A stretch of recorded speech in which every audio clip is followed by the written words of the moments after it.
एक 10 महीने में धरातल पर काम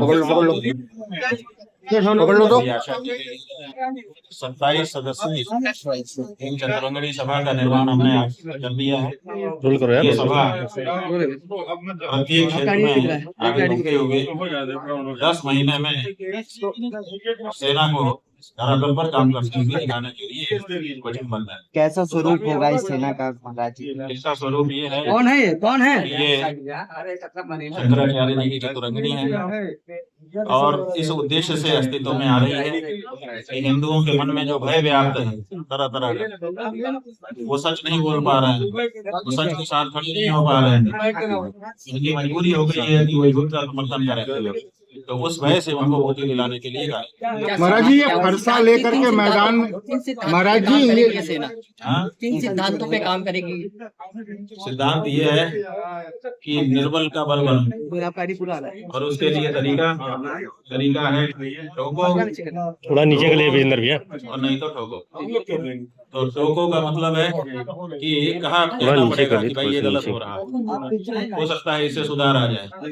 अगर सुधार नहीं आता है तो फिर खड़े होकर रोकना पड़ेगा कि आपको रुकना होगा, ये ठीक नहीं है। और अगर उतने पर भी कोई नहीं मानता है तो फिर उसको ठोको। ठोको का मतलब सीधे लकड़ी लेकर के या गोली लेकर प्रहार कर देना नहीं है, उसके ऊपर लिखित रूप से शिकायत करना, पंचायत करना आदि आदि जो भी संविधान प्रदत्त हमारे अधिकार है वो आरम्भ कर दिए। तो ये हमारा तरीका होगा। गुरु जी ये फरसा लेकर क्यों उतरना पड़ रहा है इन लोगों को?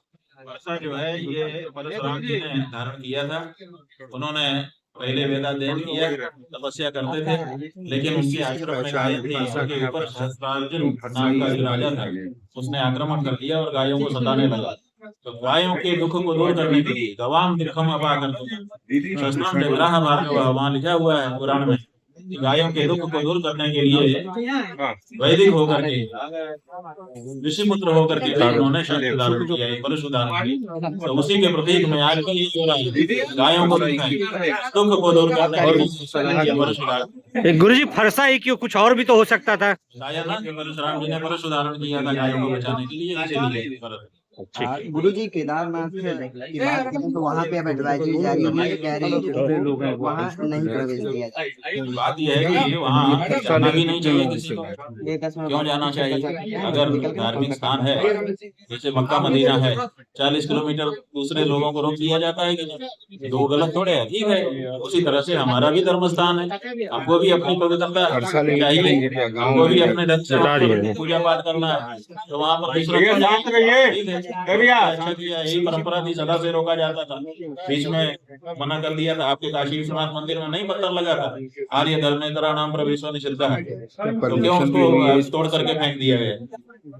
मना करने के लिए।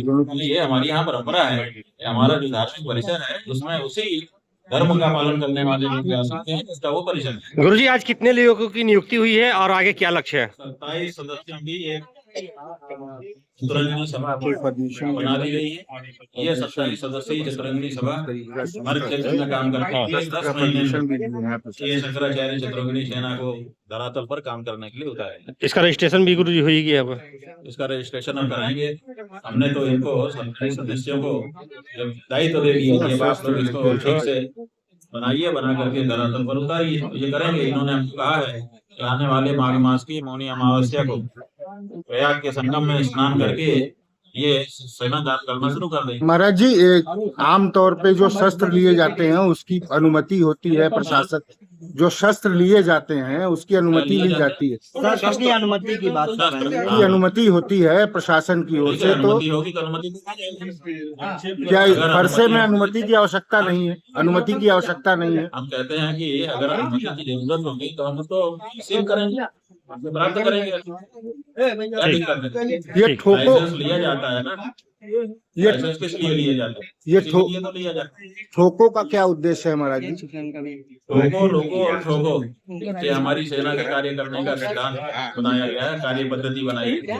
पहले जहाँ गड़बड़ी हो रही होगी वहाँ पर हम टोकेंगे, रोकने से मान गया तो अच्छी बात है, धन्यवाद, नहीं तो फिर रोकेंगे।